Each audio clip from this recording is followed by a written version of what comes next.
आप 42वें अध्याय और 43वें अध्याय की मुख्य बातें पे मनन करें। 44वें अध्याय के 3 अध्यायों को आज मैं और आप जल्दी जल्दी मनन करेंगे।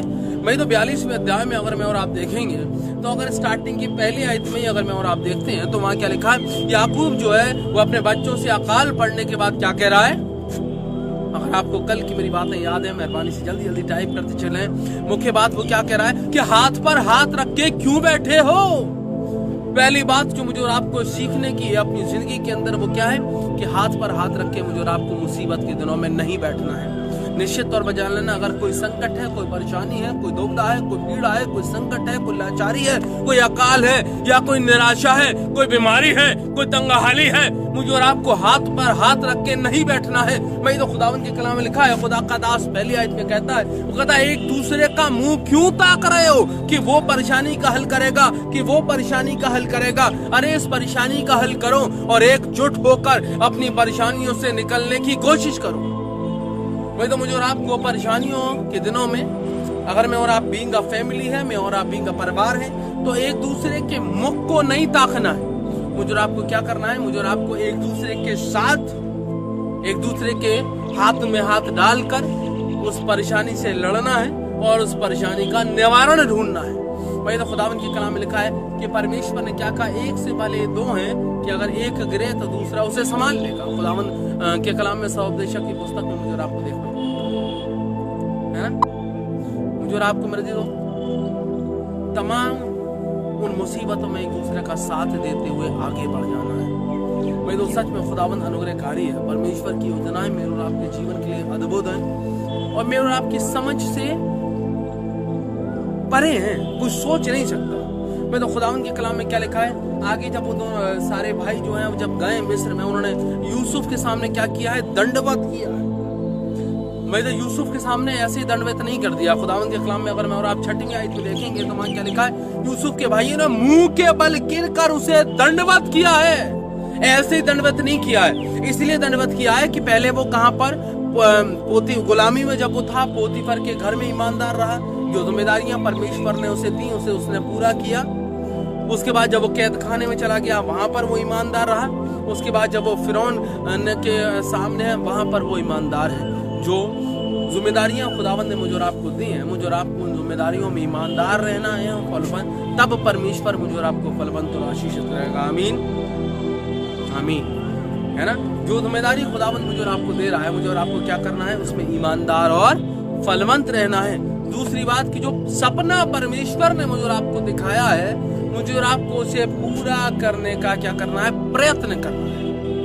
हाथ पर हाथ रख के सपना, ठीक है खुदा ने बता दिया मुझे डॉक्टर बनना है, मुझे इंजीनियर, हाँ ठीक है एक दिन डॉक्टर बनूंगा, एक दिन बड़ा आदमी बनूंगा, एक दिन देखना कारें आसपास होंगी, एक दिन देखना इतना बड़ा हो जाऊंगा। मैं तो घर में बैठकर सोचने से कुछ भी नहीं होगा, निश्चित तौर पर जानना। अगर मैं और आप चाहते हैं कि मेरे और आपके वो बड़े बड़े सपने पूरे हों तो मुझे और आपको ईमानदारी से उन सपनों के पीछे लग जाना है। यूसुफ के भाई आकर उसके सामने इसलिए सजदा कर रहे हैं क्योंकि आज वो अपनी जिम्मेदारियों में ईमानदार पाया गया है और परमेश्वर ने उसे उस पदवी पर पहुंचा दिया है। अगर वो वहीं गिर गया होता परीक्षा में तो वो यहां पर नहीं पहुंचता। वही तो छोटी छोटी अपॉर्चुनिटीज जो मुझे और आपको खुदाबंद दे, मुझे और आपको उन छोटी छोटी अपॉर्चुनिटीज में ईमानदार रहना। जब जब खुदाबंद मुझे और आपको अवसर दे अपने आप को प्रूव करने के, अपने आप को सिद्ध करने के, मुझे और आपको उन छोटी छोटी जिम्मेदारियों को पूरी ईमानदारी के साथ निभाना है। कुलिसियों की पत्री उसका 3 अध्याय की 23वीं आयत कहती है, वो कहती है तुम जो कुछ करो ये जान कर करना कि तुम प्रभु के लिए करते हो, किसी और के लिए नहीं। नौकरी करने के लिए नहीं, अपने अधिकारी के लिए नहीं, महीने की आखिरी दिन तनख्वाह के लिए नहीं, थोड़े से लालच के लिए नहीं, थोड़े से धन के लिए नहीं। जो कुछ करते हो ये जानकर करो कि प्रभु के लिए कर रहे हो। निश्चित तौर पर जान लेना, तब खुदावंद मुझे और आपको श्रोमणी, खुदावंद मुझे और आपको फलवंत बनाएगा। शॉर्टकट कभी नहीं मारना, है ना। लाइफ में यूसुफ के जीवन में भी एक ऑप्शन आया था कि वो पोतीफर की पत्नी की बात मान लेता तो शायद जेल में नहीं जाता, है ना, मुसीबत टल जाती, परेशानी में नहीं पड़ता, है ना, शायद जल्दी तरक्की हो जाती। लेकिन यूसुफ ने क्या किया है, शॉर्टकट नहीं माना, अपनी रिस्पॉन्सिबिलिटीज में खरा ठहरा है, ईमानदार ठहरा है। मुझे आपको शॉर्टकट नहीं मानना है, बाकी निश्चित तौर पर जान लेना खुदावंद कर देगा। अगर मैं और आप इसी अध्याय की 42वें अध्याय की अगर मैं और आप 17वीं आयत को देखेंगे तो वहां पर क्या लिखा है, यूसुफ ने क्या किया, यूसुफ ने उन्हें अनाज दे दिया है। पहले तो पूरी आगे बात बढ़ी है ना, बस सब कुछ होने के बाद यूसुफ ने क्या किया है, अपनी पावर का सदुपयोग करा। एक और बात कल जो मैंने और आपने वर्णन की थी वो क्या थी, अपनी पावर का इस्तेमाल करना मुझे और आपको आना चाहिए। यूसुफ एक ऊंची पदवी पर है, कैसे जो है वो यूसुफ को अपने फेवर में परिस्थितियां लानी है, कैसे यूसुफ को वो सपना साकार करना है, कैसे यूसुफ को अपने पिता को अपने पास लाना है, कैसे यूसुफ को अपने छोटे भाई को अपने पास लाना है, वो सारी यूसुफ के दिमाग में प्लानिंग है। और उसी प्लानिंग के तहत उसने क्या किया है,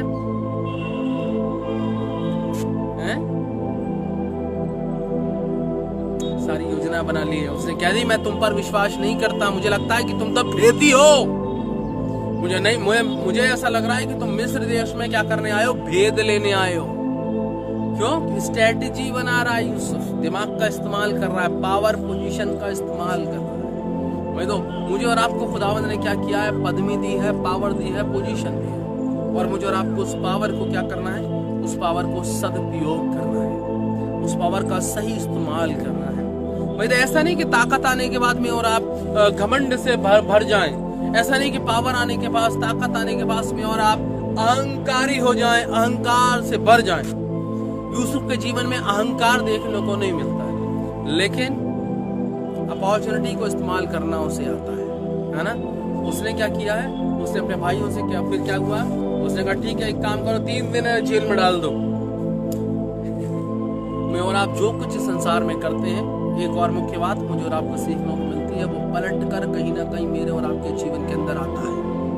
अगर मैं और आप ये सोचें कि जो मैंने और आपने कर दिया वो मैं और आप मेरा और आपका परमेश्वर भूल गया, अगर मैं और आप ये सोचें, अगर मैंने और आपने किसी के साथ कुछ गलत किया है, किसी का अहित किया है, किसी को दबाया है, किसी को कुचला है, किसी का नुकसान किया है, किसी के साथ किसी को दुख पहुंचाया है, तो निश्चित तौर पर जान लेना वो समय के साथ खत्म नहीं हो जाता। बहुत सारे लोग कहते हैं कि रात गई बात गई, लेकिन रात के साथ बात नहीं जाती है। निश्चित तौर पर जान लेना परमेश्वर समय के साथ पलटा लेने वाला परमेश्वर है। खुदावंद के कलाम में क्या लिखा है, खुदावंद के कलाम में लिखा है कि अगर मैं और आप इसी 42वें अध्याय की अगर 21वीं आयत को देखें तो उन भाइयों का रियलाइजेशन क्या हुआ है कि हम अपने भाई के अपराधी हैं। और रूबेन क्या कह रहा है, भाई 22वीं आयत में रूबेन ये कह रहा है कि देखो हमने अपने भाई का लहू बहाया है और उसका लहू जो है वो चिल्ला रहा है, पुकार रहा है। खुदावंद के कलाम में लिखा है कि जब केन ने हाबिल को मार दिया तो हाबिल का लहू जो है वो परमेश्वर के सामने पुकार रहा है। मुझे और आपको निरंतर इस बात को याद रखने की आवश्यकता है कि जो कुछ मैं और आप बो रहे हैं, मैं और आप वही काटेंगे। जिस खुदावंद के कलाम में लिखा है कि जिस नाप से तुम नापते हो तुम उसी नाप से नापे जाओगे। खुदावंद के कलाम में लिखा है तलवार चलाने वाले तलवार से मारे जाएंगे, है ना। खुदावंद के कलाम में क्या लिखा है, जैसा व्यवहार तुम चाहते हो कि दूसरे तुम्हारे साथ करें वैसा व्यवहार तुम भी करो। मुझे और आपको निरंतर इस बात को याद रखने की आवश्यकता है कि मैं और आप जो कुछ कर रहे हैं वो छुप नहीं रहा है, कहीं ना कहीं वो पलट कर मेरे और आपके सामने आएगा। लेकिन यूसुफ ने अधिकार का इस्तेमाल किया है, लेकिन वो अहंकारी नहीं, है ना। खुदावंद के कलाम में क्या लिखा है, खुदावंद के कलाम में लिखा है कि अगर 18वीं आयत को मैं और आप देखेंगे तो उसने क्या कहा, उसे अपने एक भाई की और अपने पिता की चिंता है। वो क्या कर रहा है, क्योंकि वो ये कह रहा है, तीसरे दिन जब उसने जेल में से उन्हें बाहर निकलवाया है तो उसने क्या कहा, उसने कहा तुम में से एक जो है मेरे पास रह जाओ और बाकी तुम सब चले जाओ, और अपने जैसा तुमने जिक्र किया था कि तुम्हारा पिता है और एक भाई है, तुम क्या करो इस अनाज को लेकर उनको दे देना। कहीं ना कहीं दया भी है, दया है उसे अपने भाई के प्रति, दया है उसे अपने पिता के प्रति। अहंकारवश उसने अपने भाइयों के साथ दुर्व्यवहार नहीं किया है। वो चाहता है कि उसके भाई सीखें, वो चाहता है कि उसके भाई रियलाइज करें कि उन्होंने कहां गलती कर दी है। मेरी तो मुझे और आपको भी क्या करना है, रियलाइज करना है। जब मुसीबतें मेरे और आपके जीवन के ऊपर आती हैं, जब परेशानियां मेरे और आपके जीवन के ऊपर आती हैं, तब मेरे जीवन में और आप क्या करते हैं, रियलाइज करते हैं। खुदावंद मुझे और आपको सिखाता है। खुदावंद की कलाम में लिखा है याकूब की पत्री उसका पहला अध्याय उसकी 12वीं आयत बताती है कि धन्य वे हैं जो परीक्षा में स्थिर खड़े रहते हैं। अगर मुसीबत मेरे और आपके जीवन में आए, अगर परेशानी मेरे और आपके जीवन में आए, अगर दुख मुसीबतें मेरे और आपके जीवन में आए, अगर परीक्षाएं मेरे और आपके जीवन में आए, तो निरंतर ईमानदार रहना। परमेश्वर के प्रति खुदावंद आपको फलवंत और आशीषित करेगा। निश्चित तौर पर जान लेना है, इसी अध्याय के अगर 24वीं आयत में और आप देखेंगे तो खुदावंद के कलाम में लिखा है कि यूसुफ रोने लगा है। यूसुफ को अच्छा नहीं लग रहा है कि उसने अपने एक भाई को कैद खाने में डाल दिया है और अपने भाइयों के साथ दुर्व्यवहार किया है। यूसुफ उनसे अलग होकर 24वीं आयत में लिखा है इसी 42वीं अध्याय की कि यूसुफ रोने लगा है। रोता वो नहीं है जिसे अहंकार है। अगर उसे अपनी पदवी, अपनी पोजीशन का अहंकार होता तो वो कदापि अपने करने के, अपने भाइयों को सजा देने के बाद रोता नहीं। लेकिन यूसुफ रो रहा है, इसका मतलब उसके जीवन में कहीं भी अहंकार नहीं। मैं तो 43वीं अध्याय पे अगर मैं और आप वर्णन करेंगे तो वहां पर क्या लिखा है, वहां पर जो है वो आगे अगर 42वीं अध्याय की आखिरी आयतों पे अगर मैं और आप जाएंगे तो वहां क्या लिखा है कि उसके भाइयों ने जाकर जब वो अनाज लेकर चले गए तो उन्होंने देखा कि अरे इसके अंदर तो क्या है, जितना पैसा हम देखे आए थे वो सारा पैसा इसी के अंदर है। अब वो डर गए, हम वापिस जाएंगे तो क्या होगा, कैसे होगा, बड़ी मुसीबतें हमें घेर लेंगी। तो उन्होंने जाकर क्या किया, अपने पिता को ये सारी बातें बताई हैं और उसके पिता से उन्होंने कहा है कि देखो अरे वहाँ पर ऐसे सारी घटना उसे बताई है और उसके पिता से कहा है कि हमें क्या करना पड़ेगा, हमें बिन्यामीन को अपने साथ लेकर जाना होगा, तब जो है हमें और अनाज मिलेगा और हमारा भाई छूटेगा। तो याकूब ने क्या किया, याकूब ने बिन्यामीन को जाने के लिए उन लोगों के साथ मना कर दिया है। उन्होंने कहा देखो मेरे 2 औलादें थी, एक तो मुझे छोड़ी गई है, दूसरी तुम उसे भी अपने साथ ले जाओगे। याकूब ने स्पष्ट मना कर दिया। लेकिन परेशानियां आसान नहीं है, परेशानियां बढ़ती हैं, मुसीबतें बढ़ती हैं, है ना। अकाल बढ़ा है तो मुसीबतें भी बढ़ी हैं। अगर मैं और आप 43वीं अध्याय की दूसरी आयत में देखेंगे तो वहां पर क्या लिखा है, वहां पर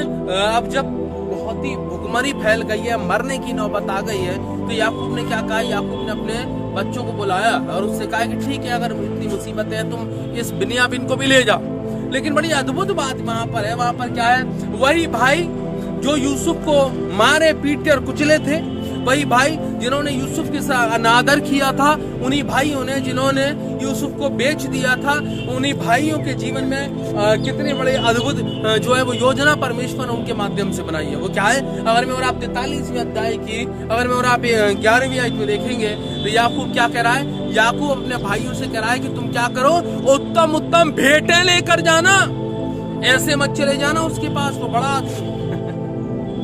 है, क्या करना, उत्तम उत्तम भेंटें लेकर जाना। समझ रहे हो, ये वही भाई हैं। एक बार जब यूसुफ ने कहा था कि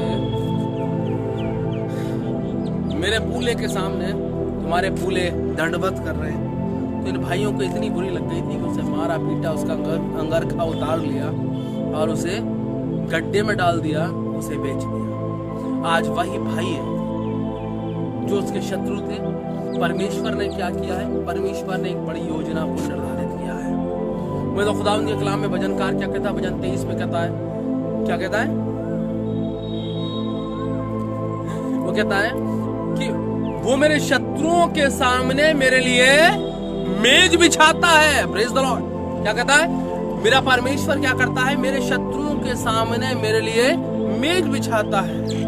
भाई तो सच में मेज बिछाने का मतलब शत्रु मेरे और आपके सामने फरियाद लेकर आएंगे। मेज जिसके सामने होती है वो एक अथॉरिटी पाया हुआ आदमी होता है ना। टेबल जिसके सामने है, चाहे वो टीचर हो, चाहे वो थानेदार हो, चाहे वो कोई नेता हो, चाहे वो अधिकारी हो, उसकी कुर्सी के सामने क्या होगा, टेबल होगी और उस टेबल के सामने जो भी आदमी बैठा है वो मुख्यतः फरियाद लेकर आएगा, है ना। वो लोग जो यूसुफ के शत्रु हैं, वो लोग जिन्होंने यूसुफ के साथ अनैतिक व्यवहार किया है, परमेश्वर ने क्या किया है, उन्हीं लोगों के सामने ये यूसुफ के लिए मेज बिछा दी है ना। अब वो लोग क्या कर रहे हैं, यूसुफ के सामने फरियाद लेकर आ रहे हैं। और इसी 43वें अध्याय की 11वीं आयत में लिखा है कि वो कैसे आ रहे हैं, वो खाली हाथ नहीं आ रहे हैं, तोहफे लेकर आ रहे हैं। और कैसे तोहफे, बेस्ट तोहफे। कैसे तोहफे, बेस्ट तोहफे। कौन कौन से, सुगंधित द्रव्य लेकर आ रहे हैं, इत्र लेकर आ रहे हैं, मधु लेकर आ रहे हैं, बालसेन लेकर आ रहे हैं, क्या लेकर आ रहे हैं, गंधक लेकर आ रहे हैं, और क्या लेकर आ रहे हैं? बादाम लेकर आ रहे हैं। और क्या लेकर आ रहे हैं? पिस्ता लेकर आ रहे हैं। प्रेज़ द लॉर्ड, बोलिए हालेलुया, हालेलुया, हालेलुया।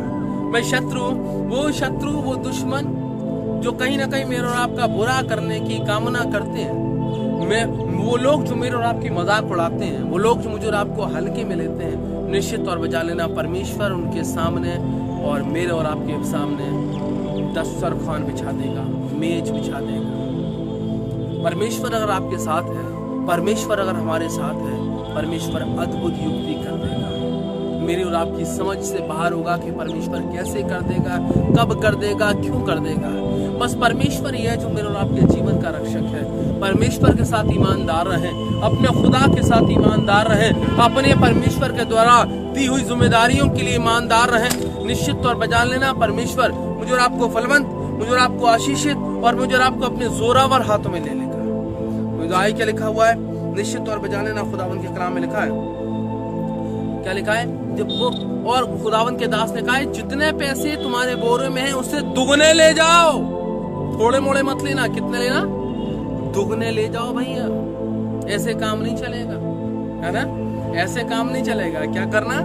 दुगने लेकर जाना। क्यों? क्योंकि उसे दुगना सम्मान देना है। Praise the Lord. मैं तो निश्चित तौर पर जान लेना परमेश्वर मुझे और आपको दुगना सम्मान देगा। Hallelujah, hallelujah, hallelujah. मैं तो खुदावंद मुझे और आपको आदर सत्कार देगा। परमेश्वर मुझे और आपको अपने अनुग्रह के बारे में ढापेगा। लेकिन ये सब कब होगा? ये सब तब होगा जब परमेश्वर मेरे और आपके साथ रहेगा। भाई तो इसी अध्याय में अगर मैं और आप अद्भुत बात देखें, अगर मैं और आप इसी अध्याय की 14वीं आयत देखते हैं तो वहां पर क्या लिखा है? परमेश्वर प्रभु का दास याकूब क्या कह रहा है? प्रभु का दास याकूब जो है वो 14वें अध्याय में कह रहा है, वो क्या कह रहा है? सर्वशक्तिमान परमेश्वर जो है उस मनुष्य को तुम्हारे लिए दयावंत कर देगा। ये है याकूब का विश्वास, ये है याकूब की प्रार्थना। वो क्या है? याकूब ने सारा आदर, सारी महिमा, सारा इज्जत, सारा गौरव किसे दिया है? उन तोहफों को नहीं दिया है जिन्हें उसके बच्चे लेकर जा रहे हैं। उन दुगने पैसे को नहीं दिया है जिन्हें उसके बच्चे लेकर जा रहे हैं। किसे दिया है? परमेश्वर को दिया है ना? इसी अध्याय की 14वीं आयत में याकूब ने क्या कहा है? ये कहा है 43वें अध्याय की 14वीं आयत में ये कहा है कि सर्वशक्तिमान ईश्वर ही है जो उस मनुष्य को तुम्हारे लिए दयावंत करेगा। मैं और आप अगर चाहते हैं कि मैं और आप अपने अधिकारी का फेवर पावे, अगर मैं और आप चाहते हैं कि मेरे और आपके अधिकारी मेरे और आपके लिए दयावंत हो, अगर मैं और आप चाहते हैं कि मेरे और आपका सम्मान हो, अगर मैं और आप चाहते हैं कि मेरे और आपकी योजनाएं सफल हो, निश्चित तौर पर जान लेना तो मुझे और आपको अपने पिता परमेश्वर का फेवर चाहिए ही चाहिए। जैसा और उसके परमेश्वर के फेवर के लिए मुझे और आपको ये करना होगा कि मैं और आप परमेश्वर की शिक्षा, उसकी व्यवस्था, उसकी आज्ञाओं को अपनी हृदय पट्टिका पे लिखे रहे। जैसा नीति वचन की पुस्तक उसके 3रे अध्याय में लिखा है, वहां लिखा है, हे मेरे पुत्र मेरी शिक्षा को न भूलना, उसे न तजना, वरन उससे अपनी हृदय पट्टिका पे लिखे रहना। ऐसा करने से क्या होगा? ऐसा करने से अगर 14वीं आयत में लिखा है, वहां लिखा है, तू परमेश्वर और मनुष्य दोनों का अनुग्रह पाएगा। प्रेज़ द लॉर्ड, बोलिए प्रेज़ द लॉर्ड। क्या होगा? तू परमेश्वर और मनुष्य दोनों का अनुग्रह पाएगा। भाई तो सच में खुदावंद के अनुग्रह के बिना मैं और आप कुछ भी नहीं कर सकते। अगर खुदावंद मेरे और आपके साथ है तो निश्चित तौर पर जान लेना विपरीत परिस्थितियां भी बदल जाएंगी। मेरे और आपके शत्रु मेरे और आपके सामने सर झुकाएंगे। अगर मेरे और आपका परमेश्वर मेरे और आपके साथ है तो अद्भुत से अद्भुत योजनाएं हो जाएंगी। मैं तो इसी अध्याय के अगर मैं और आप देखें, कहीं ना कहीं गिल्ट कॉन्शियस है इनके जीवन के अंदर। इन्होंने जो कुछ किया यूसुफ के भाइयों ने, उन्हें याद है ना? क्या है? ये सब यूसुफ के पास गए तो यूसुफ ने क्या किया है ना? बड़ा आदर सत्कार, बड़ा प्यार दिखाया है। लेकिन उसके बाद भी अगर मैं और आप इसी अध्याय में अगर मैं और आप देखें, इसकी 18वीं आयत को अगर मैं और आप देखेंगे तो वहाँ क्या गिल्ट कॉन्शियस है। यूसुफ अच्छा कर रहा है लेकिन उसके बाद भी इनको क्या लग रहा है? इन्हें लग रहा है भाई हमने कुछ गलत किया है, हमने अपने भाई के साथ क्या कर दिया है? गलत कर दिया है। तो हो सकता है शायद मैंने और आपने किसी के साथ गलत किया हो सकता है शायद मैंने और आपने किसी का दिल दुखाया हो सकता है मैंने और आपने किसी के साथ कुछ अहित कर दिया हो हो सकता है मैंने और आपने किसी के साथ अनैतिक व्यवहार किया हो और कोई गिल्ट कॉन्शियस मुझे और आपको सता रहा हो। मैं तो खुदा उनके कलाम में लिखा है, जो कोई अपने अपराधों को मान लेता है और उन्हें छोड़ देता है, उस पर दया की जाएगी। मुझे और आपको अपने अपराधों को मानना है और अपने अपराधों को परमेश्वर के सामने रख देना है। खुदा उनके कलाम में लिखा है, परमेश्वर ही है जो मेरे और आपके अपराधों को क्या करता है, पीठ के पीछे फेंक देता है। पीठ के पीछे फेंकता मतलब उन्हें पलट कर भी नहीं देता। तो परमेश्वर मेरे और आपके अपराधों को पलट कर भी नहीं देता है। परमेश्वर के सामने आए और अपने अपराधों को रखें। खुदावन से कहें कि हाँ परमेश्वर, मुझसे कुछ ना कुछ गलती हुई है, परमेश्वर तू मेरे अपराधों को क्षमा कर। वरना निश्चित तौर पर जान लेना, ताउम्र कहीं ना कहीं वो गिल्ट कॉन्शियस मुझे और आपको खाता रहेगा। कहीं ना कहीं वो गिल्ट कॉन्शियस मुझे और आपको दुख देता रहेगा। कहीं ना कहीं वो गिल्ट कॉन्शियस मुझे और आपको परमेश्वर के हुजूरी में आने से रोकता रहेगा। वही तो सच में खुदावंद अनुग्रहकारी है। मुझे और आपको निरंतर परमेश्वर पर भरोसा रखना है और खुदावंद के सामने अपनी जिंदगी को जीना है। तब खुदावंद मेरे और आपके शत्रुओं को मेरे और आपके सामने झुका देगा। 28वें अध्याय में लिखा है, यूसुफ के भाइयों ने पुनः जो है वो यूसुफ को क्या किया है, दंडवत किया है। एक भाई रह गया है बिन्यामीन, खुदावंद ने वो ये भी योजना बना ली है कि वो भी दंडवत करेगा। सच में खुदावंद अनुग्रहकारी है। परमेश्वर की योजनाएं कोई नहीं जानता। कोई तो परमेश्वर ही है जो मेरे और आपका साथ रहता है। परमेश्वर ही है जो मेरे और आपकी चिंता करता है। इसी अध्याय में अगर मैं और आप देखें तो यूसुफ ने क्या किया, यूसुफ ने बड़ी दया दिखाई अपने भाइयों के प्रति। ऐसा वैसा नहीं किया, उसने बदला नहीं लिया है। उसने अपने भाइयों को उसी मेज पर खिलाया जहां पर वो खाता है, उसी मेज पर खाने का निमंत्रण दिया है जहां पर मिस्री लोग खाते हैं। वो दयावंत है। बाइबल कहती है, धन्य वे जो दयावंत हैं क्योंकि उन पर दया की जाएगी, है ना। मुझे और आपको भी क्या करना है, दया दिखानी है। मुझे और आपको भी दयावंत रहना है। निश्चित तौर पर जान लेना, तब परमेश्वर की दया मेरे और आपके जीवन के ऊपर भी उतरेगी। लेकिन एक और अद्भुत बात जो है मुझे और आपको यहाँ देखने को मिलती है, वो क्या है, इसी अध्याय में अगर मैं और आप देखेंगे तो सब कुछ सही चल रहा है। सब कुछ क्या सही चल रहा है, तब यूसुफ ने जो अपने भाइयों को खाने पर बुला लिया है, बिन्यामीन आ गया है, उसने अनाज के बोरे भर कर उन्हें दे दी है। देने के बाद उसने क्या किया है, यूसुफ ने जानबूझ के अपने भाई के थैले के अंदर क्या कर दिया है, धन रख दिया है और वो कटोरा रख दिया है जिससे वो पीता है ना। चांदी का कटोरा रख दिया है। क्यों रख दिया है, ये यूसुफ की बुद्धिमानी है। वो ये जांचना चाहता है कि उसके भाइयों के मन में बदलाव है या नहीं। वो देखना चाहता है कि जो व्यवहार उसके भाइयों ने यूसुफ के साथ किया, वो देखना चाहता है कि जो व्यवहार उसके भाइयों ने यूसुफ के साथ किया, उससे यूसुफ के भाइयों ने कुछ सीखा है या नहीं सीखा है। या आज भी उनके मन के अंदर वही सेल्फिशनेस वाला नेचर है। आज भी उनके अंदर वही अहंकार का नेचर है। आज भी उनके अंदर सिर्फ मैं वाली भावना है। मैं तो क्या हुआ, चांदी का कटोरा रख दिया, उसके बाद उनको विदा कर दिया। विदा करने के बाद यूसुफ ने अपने आदमियों से कहा कि जाओ और वहां पर चेक करना, है ना, और उनसे कहना कि तुम्हारे मालिक ने तुम्हारे साथ इतना अच्छा किया और तुमने क्या किया, तुमने इतना बुरा किया कि उसी के घर में चोरी कर ली। ये सब बातें पूरी हो गई तो खुदा उनके कलाम में लिखा है, उसने उन भाइयों को मालूम था उन्होंने चोरी नहीं की है, तो उन्होंने क्या किया, उन्होंने ये कहा कि देखो हम में से जिसके भी सिपाहियों ने कहा कि तुम में से जिसके भी सामान में से जो है वो कटोरा मिलेगा, वो ताउम्र क्या हो जाएगा, ताउम्र के लिए जो है वो दास हो जाएगा। ठीक है, बात डन हो गई, है ना। डन होने के बाद क्या हुआ, डन होने के बाद बिन्यामीन के थैले में से वो क्या मिला, चांदी का कटोरा मिला है। मैं तो यूसुफ देखना चाहता है कि आज भी उसके भाई बिन्यामीन से प्यार करते हैं या नहीं करते। आज भी उसके भाई जो है उसके उनके पिता याकूब से प्यार करते हैं या नहीं करते। उनके पिता के लिए उनकी क्या फीलिंग है, उनके भाई के लिए उनकी क्या फीलिंग है।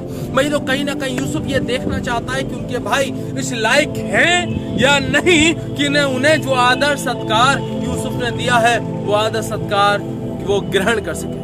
मैं तो खुदा उनके कलाम में लिखा है कि तुम्हारा कल्याण जो है वो तभी पहुंचेगा सामने वाले के पास जब वो उसे ग्रहण करने योग्य होगा। खुदावंद के कलाम में लिखा है, जब तुम तो सबको नमस्कार करना, सबको आदर देना, जो नमस्कार को ग्रहण करने योग्य होगा, है ना, उसके पास क्या होगा, उसके पास तो वो नमस्कार पहुंच जाएगा, अन्यथा तुम्हारा नमस्कार परमेश्वर के पास पहुंच जाएगा। वो देख रहा है यूसुफ, उसने तो सब कुछ सही सही कर दिया है। अब उसके दिमाग में ये चल रहा है कि उसके भाई क्या करेंगे, बिन्यामीन को अकेले छोड़ देंगे मरने के लिए, उसके अपने पिता को छोड़ देंगे मरने के लिए। अब तो यूसुफ के भाइयों के पास सब कुछ है, यूसुफ के भाइयों के पास अनाज है, यूसुफ के भाइयों के पास धन है। अब उन्हें न बिन्यामीन की जरूरत है न याकूब की जरूरत है। लेकिन यूसुफ क्या कर रहा है, वो ये चेक कर रहा है कि मेरे भाई जो हैं वो बदले हैं या नहीं बदले, इनके जीवन के अंदर कितना बदलाव आया है, इनके जीवन की उन ठोकरों को खाकर इन्होंने क्या सीखा है। कहीं ऐसा तो नहीं है कि यूसुफ के भाई जो हैं वो ये कह दे भाड़ में जा बिन्यामीन, तू है भाड़ में जाओ मेरे पिता, हम तो अपने में खुश हैं, जो हमें चाहिए था हमें मिल गया, है ना। कहीं ना कहीं यूसुफ के भाइयों के मन के अंदर सौतेला व्यवहार तो नहीं है बिन्यामीन के प्रति। मैं तो लेकिन खुदा उनके कलाम में क्या लिखा है, ये सारी घटनाएं घटने के बाद बड़ा अद्भुत अंतर आया है। इसी अध्याय को अगर मैं और आप देखेंगे, अगर यहाँ 27वें 28वें 29वें आयत को अगर मैं और आप देखें तो वहां पर यूसुफ के भाइयों ने क्या किया है, यूसुफ के भाइयों ने वो सारी बातें जैसी पिता की जो फीलिंग थी उनके हृदय के अंदर, अपने छोटे भाई के लिए जो प्यार था, उनके हृदय के अंदर अपने पिता के लिए जो प्यार था, वो सारी भावनाएं उन्होंने क्या किया, उसके सामने रख दी हैं। वो गिड़गड़ा रहा है, उसके भाई गिड़गड़ा रहे हैं यूसुफ के सामने बिन्यामीन के लिए। उसके भाई ये कह रहे हैं कि देखो ये हमारे पिता की बुढ़ापे की औलाद है, हमारी दूसरी माता के 2 बेटे थे, एक तो प्रभु के पास पहुंच गया, दूसरा ये है हमारा पिता अगर इसको नहीं देखेगा तो वो मर जाएगा। उनके भाइयों के जीवन बदल गए, यूसुफ के भाइयों के जीवन बदल गए हैं। उसके भाई अब प्रेमी स्वभाव के हो गए। मैं सच में निश्चित तौर पर जान लेना, मुझे आपको रिश्तों की कदर करनी है। मैं तो अगर मैं और आप इसी अध्याय में देखें तो वहां पर क्या लिखा है, मैं तो सच में अगर मैं और आप देखें तो इसी अध्याय में अगर मैं और आप देखेंगे तो लगभग 33वीं आयत में क्या लिखा, वो कहता है हमारे भाई बिन्यामीन को छोड़ दे। किसको? हमारे भाई। भले ही वो उसकी माँ का बेटा नहीं, लेकिन उनके भाइयों ने क्या किया है, हमारा भाई अर्थात अपने भाई के रूप में बिन्यामीन को स्वीकार किया है। उन्हें चिंता हो गई है। उन्हें चिंता किस बात की है? उन्हें चिंता ये हो गई है, इसी अध्याय में 44वें अध्याय की 34वें आयत में अगर मैं और आप देखेंगे वहाँ लिखा है, वो ये कहते हैं कि हमारा जो बुढ़ापे में है अगर ये हमारे साथ नहीं लौटा तो मर जाएगा, है?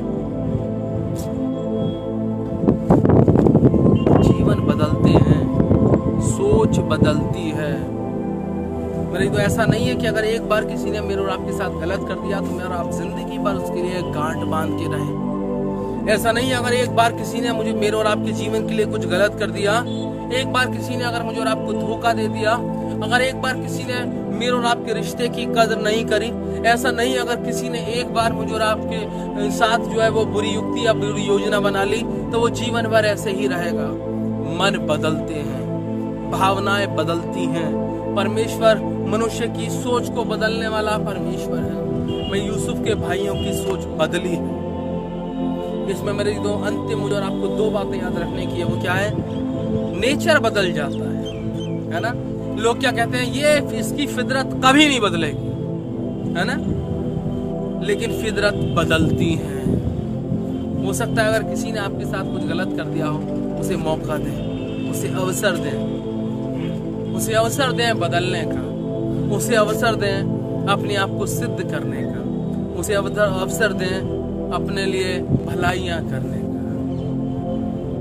है ना। अपनी सोच को एक जैसा ना रखें, परख लें उसे, कोई बात नहीं, लेकिन सोच को स्टिक ना करें। एक बार, हाँ, मैंने एक बार 1971 में मेरे साथ ये किया था, आज भी वो यही करेगा, ऐसा नहीं है। परमेश्वर मन को बदलने वाला परमेश्वर है। व्यवहार बदलता है, मन बदलते हैं।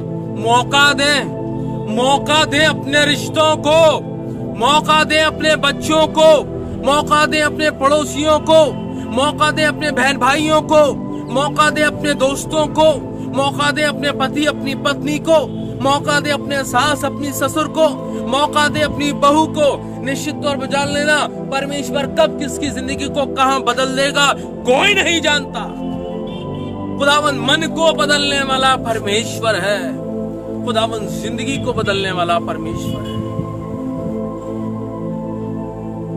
लेकिन मेरे तो मुझे और आपको इस बात को याद रखना है कि जब खुदावन मुझे और आपको मौका दे तो मुझे और आपको उस मौके को क्या करना है, कैश करना है। Praise the Lord, praise the Lord. तब खुदावन मुझे और आपको आशीष कर देगा। सच में खुदावन है, जब इसके भाइयों ने प्रूव कर दिया अपने आप को, जब यूसुफ समझ गया कि उसके भाई बदल गए हैं। भाई तो कल से देखना, कल में और आप 45वें अध्याय में मनन करेंगे, जिंदगी बदल जाएगी उसके भाइयों की भी, है ना।